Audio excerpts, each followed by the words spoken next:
नमस्कार दोस्तों। क्या आपने कभी सोचा था कि भारत का सब्र जब टूटता है तो उसकी गूंज कितनी भयानक होती है? क्या आपने कभी कल्पना की थी कि एक दिन ऐसा भी आएगा जब भारत की खामोशी एक ऐसे तूफान का रूप ले लेगी जिसके सामने दुश्मन के बड़े से बड़े मंसूबे तिनके की तरह बिखर जाएंगे? आज जो खबर मैं आपको बताने जा रहा हूं उसे सुनकर आपके रोंगटे खड़े हो जाएंगे, खून में उबाल आ जाएगा और सीना गर्व से चौड़ा होकर 100 इंच का हो जाएगा। सोचिए जरा, एक तरफ भारत के राफेल फाइटर जेट्स आसमान का सीना चीरते हुए बादलों को काटते हुए दुश्मन के घर में घुसकर हमला कर रहे हैं, और दूसरी तरफ भारत का सबसे पक्का यार इजराइल, जो इस वक्त पूरी दुनिया के सामने एक मिसाल बना हुआ है।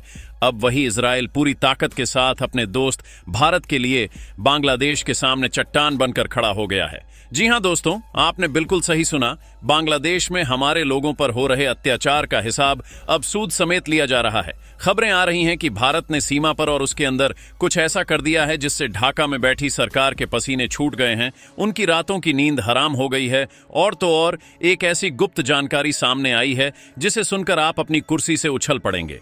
बांग्लादेश के हथियारों का जखीरा जो ट्रकों में भरकर गुप्त रास्तों से ले जाया जा रहा था, उसे भारतीय वायुसेना ने पलक झपकते ही मिट्टी में मिला दिया है। और जानते हैं इस हमले की खबर किसने दी?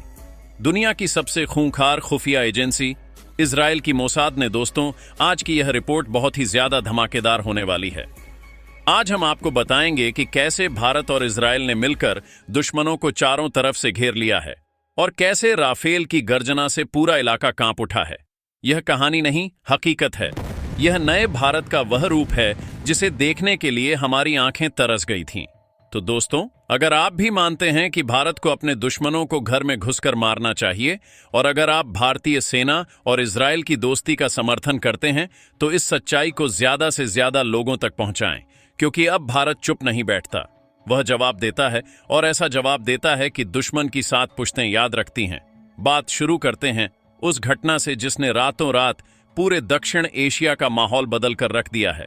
अब भी जो जानकारी छनकर आ रही है वह यह इशारा कर रही है कि भारत सरकार का मूड अब पूरी तरह से बदल चुका है। पिछले कुछ समय से हम और आप देख रहे थे कि पड़ोसी मुल्क में क्या हो रहा है। वहां हमारे अपनों के साथ जो सुलूक किया जा रहा था वह किसी से छिपा नहीं है। आए दिन आस्था के केंद्रों को तोड़ा जा रहा था, मूर्तियों को खंडित किया जा रहा था, मासूम लोगों के घरों को जलाया जा रहा था, और हमारी बहन बेटियों की इज्जत के साथ खिलवाड़ हो रहा था। हम सब यह खबरें देखते थे और खून के घूंट पीकर रह जाते थे। मन में एक टीस रहती थी कि आखिर कब तक सरकार भी शांति से बात कर रही थी, कूटनीति के जरिए समझाने की कोशिश कर रही थी। लेकिन कहते हैं ना कि लातों के भूत बातों से नहीं मानते। शायद वहां बैठी सत्ता और पनाह लिए बैठे कट्टरपंथी यह भूल गए थे कि वह किससे पंगा ले रहे हैं। उन्हें लगा कि भारत सिर्फ कड़ी निंदा करेगा, कुछ फाइलें इधर उधर करेगा और फिर मामला ठंडा पड़ जाएगा। लेकिन उन्हें यह रत्ती भर भी अंदाजा नहीं था कि यह 2025 का वह नया भारत है जो अपनी सुरक्षा, अपनी संप्रभुता और अपने लोगों के सम्मान के लिए किसी भी हद तक जा सकता है। अब जरा उस मंजर के बारे में सोचिए जो सीमा के उस पार हुआ रात का वक्त था और चारों तरफ गहरा अंधेरा छाया हुआ था। सन्नाटा ऐसा कि पत्ता भी खड़के तो आवाज दूर तक जाए।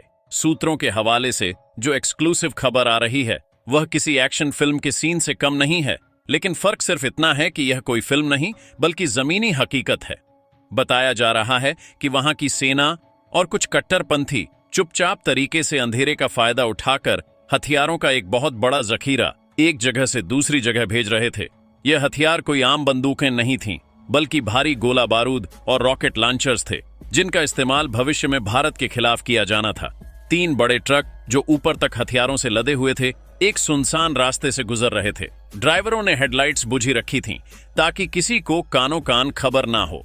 वह अपनी साजिश में इतने अंधे हो चुके थे कि उन्हें लगा कि भारत की नजर उन पर नहीं है।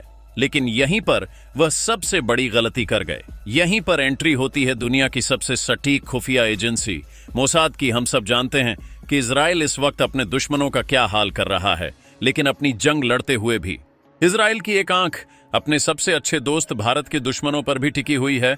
इसे कहते हैं सच्ची यारी। मोसाद के जासूसों को यह पक्की जानकारी मिल गई कि हथियारों की यह बड़ी खेप आज रात इधर से उधर हो रही है। उनके पास सटीक लोकेशन थी और उन्होंने तुरंत बिना एक पल गवाए यह जानकारी भारत के साथ साझा कर दी। जैसे ही यह इनपुट भारत के पास आया, दिल्ली में बैठे आला अधिकारियों की मीटिंग हुई और फिर भारतीय वायुसेना सक्रिय हो गई। आसमान में सन्नाटा था, लेकिन बादलों के ऊपर मौत मंडरा रही थी। भारत का सबसे घातक योद्धा राफेल अपने बेस से उड़ान भर चुका था। राफेल जिसकी गर्जना सुनकर ही दुश्मन के हौसले पस्त हो जाते हैं, वह अब सीमा के बेहद करीब था। पायलट को सटीक लोकेशन पता थी और जैसे ही राफेल रेंज में आया, एक बटन दबा और राफेल के पेट से निकली मौत। एक के बाद एक मिसाइलें उन ट्रकों की तरफ लपकीं। धमाका इतना जोरदार था कि आसपास की जमीन कई किलोमीटर तक हिल गई। रात का अंधेरा दिन की रोशनी में बदल गया। वह ट्रक जो हथियारों से भरे हुए थे, एक ही झटके में राख के ढेर में बदल गए। वहां ना कोई ट्रक बचा और ना ही उन्हें ले जाने वाले लोग। ये सिर्फ एक हमला नहीं था दोस्तों, ये एक संदेश था कि अगर तुम हमारे खिलाफ साजिश रचोगे तो हम तुम्हें संभलने का मौका भी नहीं देंगे। हम फन कुचलना जानते हैं। इस हमले के बाद वहां की सरकार और कट्टरपंथियों में हड़कंप मच गया है। उन्हें समझ नहीं आ रहा कि भारत को इतनी सटीक जानकारी मिली कैसे। वह यह सोचकर ही कांप रहे हैं कि अगर भारत उनके गुप्त ट्रकों को उड़ा सकता है तो उनके ठिकानों का क्या हाल होगा। इसी डर के बीच इजराइल ने भी एक ऐसा बयान दे दिया है जिसने आग में घी का काम किया है। इजराइल ने साफ शब्दों में चेतावनी दे दी है कि भारत हमारा भाई है और अगर वहां हमारे लोगों पर एक भी खरोंच आई तो हम वह हाल करेंगे जो दुनिया देखती रह जाएगी। यह चेतावनी उनके लिए किसी बुरे सपने से कम नहीं है। कहां वह सोच रहे थे कि दूसरों का समर्थन लेकर भारत को आंख दिखाएंगे और कहां अब उन्हें अपना अस्तित्व बचाना भारी पड़ रहा है। यह एक नया समीकरण है जो दुश्मनों की नींद उड़ाने के लिए काफी है। जमीन पर भी कुछ ऐसा हो रहा है जिसे सुनकर आप हैरान रह जाएंगे। खबर है कि एक बड़े केंद्र में जहां नफरत सिखाई जाती थी, वहां भयंकर धमाका हुआ है। वहां की मीडिया अब रोना रो रही है और इल्जाम लगा रही है कि यह काम भारत और इजराइल की एजेंसियों ने मिलकर किया है। हालांकि भारत हमेशा शांति का पक्षधर रहा है, लेकिन रक्षा गलियारों में चर्चा है कि हमारी एजेंसियां अब चुप नहीं बैठी हैं। कहा जा रहा है कि जासूस अब चुन चुनकर उन तत्वों का सफाया कर रहे हैं जो भारत के खिलाफ जहर उगलते हैं। अगर आप इस वक्त सीमा का नजारा देखेंगे तो आपको लगेगा कि हम किसी बड़े अभियान की तैयारी में हैं। भारी भरकम टैंक और मिसाइल सिस्टम तैनात कर दिए गए हैं। जवानों की उंगलियां ट्रिगर पर हैं। यह तैनाती सिर्फ दिखावे के लिए नहीं है, इसके पीछे गहरा संदेश है कि हम बुद्ध की धरती से आते हैं। लेकिन अगर हमारी शराफत को कमजोरी समझा गया तो परिणाम भयानक होंगे। अब वह वक्त चला गया जब भारत सिर्फ दस्तावेज भेजता था, अब भारत सीधा जवाब भेजता है। इजराइल का साथ इस पूरे मामले को और भी मजबूत बना देता है। आज हर भारतीय का सीना गर्व से भरा हुआ है, क्योंकि हमारा देश अब मार खाने वाला नहीं बल्कि घर में घुसकर मारने वाला बन गया है। हालात जिस तेजी से बदल रहे हैं, उसने पूरे क्षेत्र को एक निर्णायक मोड़ पर खड़ा कर दिया है। भारत की सक्रियता अब केवल सैन्य दबाव तक सीमित नहीं है, बल्कि कूटनीतिक स्तर पर भी दुश्मन को अलग थलग कर दिया गया है। आने वाले दिन यह तय करेंगे कि इस क्षेत्र का भविष्य क्या होगा, लेकिन इतना तो तय है कि अब कोई भी भारत की तरफ आंख उठाने से पहले 1000 बार सोचेगा, क्योंकि यह नया भारत है जो झुकना नहीं जानता और अपने हक के लिए लड़ना जानता है। सीमा पर बढ़ती हलचल के बीच अब जो सबसे बड़ी खबर निकलकर सामने आ रही है वह भारतीय नौसेना की तैनाती को लेकर है, क्योंकि बंगाल की खाड़ी में भारत के युद्धपोतों ने ऐसी घेराबंदी कर दी है कि दुश्मन का समुद्री रास्ता पूरी तरह ब्लॉक हो चुका है। सूत्रों के अनुसार विशाखापट्टनम और अंडमान निकोबार कमांड से भारतीय बेड़े को रवाना किया गया है और इसमें आईएनएस विक्रमादित्य के साथ साथ विध्वंसक मिसाइल बोट्स को भी शामिल किया गया है।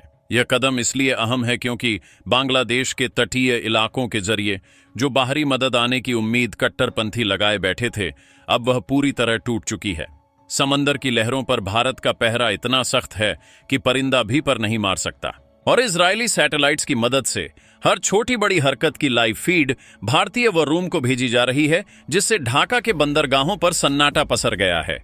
इसी दौरान अंतर्राष्ट्रीय कूटनीति के गलियारों में भी भारत ने एक जबरदस्त चाल चली है, जहां संयुक्त राष्ट्र में भारत ने 2 टूक कह दिया है कि अल्पसंख्यकों की सुरक्षा हमारी पहली प्राथमिकता है और इसमें किसी भी तरह का हस्तक्षेप बर्दाश्त नहीं किया जाएगा। इस बयान के तुरंत बाद इजराइल के प्रधानमंत्री ने खुद फोन पर भारतीय नेतृत्व से बात की है और अपनी अटूट प्रतिबद्धता दोहराई है, जिससे पश्चिमी देशों में भी खलबली मच गई है, क्योंकि दुनिया ने पहली बार देखा है कि दो परमाणु शक्तियां एक छोटे से क्षेत्र में हो रहे अन्याय के खिलाफ इतनी मजबूती से एक सुर में बोल रही हैं। विशेषज्ञों का मानना है कि यह केवल एक सैन्य अभ्यास नहीं है, बल्कि दक्षिण एशिया की भूराजनीति को हमेशा के लिए बदलने का एक सुनियोजित प्रयास है, जिसमें भारत अब बैकफुट पर खेलने के बजाय फ्रंट फुट पर आकर छक्के मार रहा है।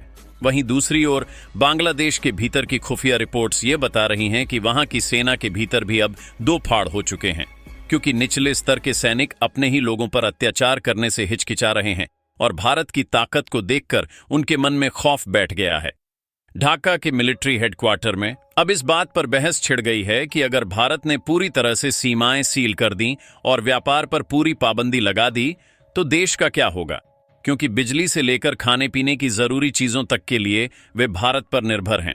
उधर इजराइल ने भी अपने साइबर विशेषज्ञों को अलर्ट मोड पर रखा है और खबर है कि बांग्लादेश के कई सरकारी सर्वर और मिलिट्री कम्युनिस्ट सिस्टम में अचानक तकनीकी खराबी आने लगी है, जिसे मोसाद का डिजिटल हमला माना जा रहा है और इस अदृश्य युद्ध ने यूनुस सरकार की कमर तोड़कर रख दी है। इस बीच भारत के गृह मंत्रालय ने सीमावर्ती राज्यों जैसे पश्चिम बंगाल और त्रिपुरा के मुख्यमंत्रियों के साथ एक हाई लेवल मीटिंग की है, जिसमें यह सुनिश्चित किया गया है कि किसी भी स्थिति में घुसपैठ बर्दाश्त नहीं की जाएगी और अगर कोई उपद्रवी सीमा पार करने की कोशिश करता है तो उसे वहीं ढेर कर दिया जाए। बीएसएफ के जवानों को अब पहली बार अत्याधुनिक स्नाइपर गन्स और नाइट विजन उपकरण दिए गए हैं, जो रात के सन्नाटे में भी दुश्मन की धड़कनें पहचान सकते हैं।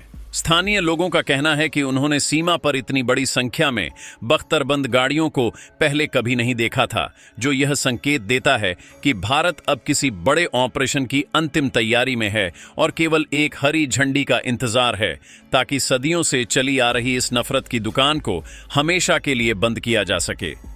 अंत में सबसे चौंकाने वाली जानकारी यह मिल रही है कि भारतीय वायुसेना ने अपने सुखोई और तेजस विमानों को भी राफेल के साथ कॉम्बैट ड्रिल में शामिल कर लिया है, जो सीमा के बहुत करीब सुपरसोनिक रफ्तार से उड़ान भर रहे हैं।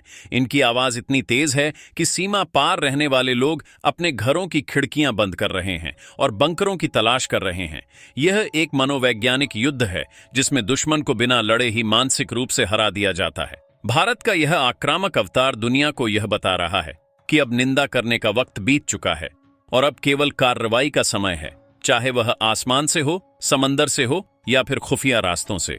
भारत ने साफ कर दिया है कि वह अपने स्वाभिमान और अपने लोगों की रक्षा के लिए हिमालय की तरह अडिग है और इस लड़ाई में इजराइल जैसा योद्धा दोस्त उसके साथ कंधे से कंधा मिलाकर खड़ा है। इसी तनावपूर्ण माहौल के बीच अब खबर यह भी आ रही है कि भारतीय थल सेना की स्ट्राइक कोर ने सीमा के अत्यंत संवेदनशील इलाकों में अपनी पोजीशन ले ली है और विशेष रूप से तैयार किए गए स्वाति रडार सिस्टम को वहां तैनात कर दिया गया है, जो दुश्मन की ओर से आने वाली किसी भी छोटी सी हलचल या मोर्टार हमले का सटीक जवाब देने में सक्षम है। भारतीय जांबाज जवानों ने कंटीली तारों के पास अपनी गश्त को 3 गुना बढ़ा दिया है और अब वहां ड्रोन के जरिए 24 घंटे निगरानी रखी जा रही है, ताकि रात के अंधेरे का फायदा उठाकर कोई भी आतंकी तत्व भारतीय सीमा में प्रवेश करने का दुस्साहस न कर सके। उधर इजराइल ने अपनी उच्च तकनीक वाली थर्मल इमेजिंग प्रणाली भारत को सौंपी है, जिससे अब घने जंगलों और नदियों के रास्तों से होने वाली घुसपैठ को पकड़ना और भी आसान हो गया है, जिससे ढाका के रणनीतिकारों में भारी हताशा देखी जा रही है। अंतर्राष्ट्रीय कूटनीति के मोर्चे पर भी भारत ने अपनी पकड़ और मजबूत कर ली है, क्योंकि अब यह सूचना मिल रही है कि भारत सरकार ने दुनिया के कई प्रभावशाली देशों को एक गुप्त डोजियर सौंपा है, जिसमें बांग्लादेश में सक्रिय उन तमाम आतंकी समूहों के बैंक खातों और उनके आकाओं की पूरी जानकारी दी गई है, जो वहां बैठकर भारत के खिलाफ जहर उगल रहे थे। इस खुलासे के बाद यूरोपीय देशों ने भी अपनी नजरें टेढ़ी कर ली हैं और बांग्लादेश को मिलने वाली कई वित्तीय सहायता राशियां अधर में लटक गई हैं, जिससे वहां की अर्थव्यवस्था पूरी तरह चरमराने की कगार पर पहुंच गई है।